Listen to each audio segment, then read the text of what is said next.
Hi friends, welcome back to my channel. నేను మీ Srivani, Sri cook and blogs.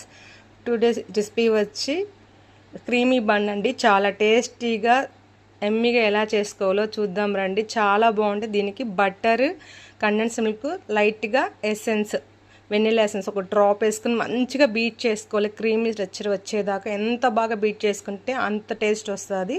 మంచిగా beat చేసుకొని దీన్ని మనం పక్కన పెట్టుకోవాలి. దీనికి నార్మల్ బన్ కానీ వీట్ బన్ కానీ యూజ్ చేసుకోవచ్చు. మనం షుగర్ కోసం కండెన్స్ మిల్క్ యూజ్ చేసాం అండ్ బటర్ యూజ్ చేసాం, వెనిలా ఎసెన్స్ యూజ్ చేసి ఈ క్రీమ్ని మనం రెడీ చేసుకుంటాం. ఇది బయట చాలా వైరల్ అవుతుంది. ఎక్కడ పెట్టుకుని ఇది ఒక బిజినెస్గా అయిపోయిందండి. చాలా టేస్టీగా ఉంటుంది, చాలా బాగుంటుంది.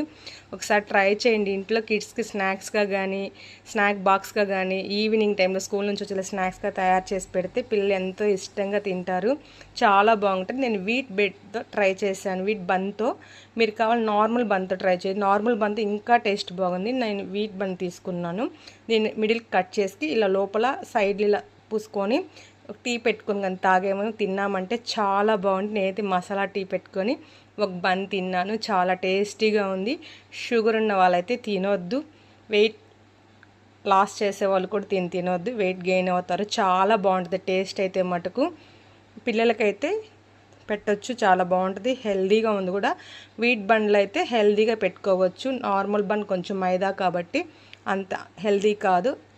కాబట్టి ఇది ఒకసారి ట్రై చేసి చూడండి. వీడియో నచ్చితే లైక్ చేయండి, షేర్ చేయండి, సబ్స్క్రైబ్ చేయండి. Thank you. Love you to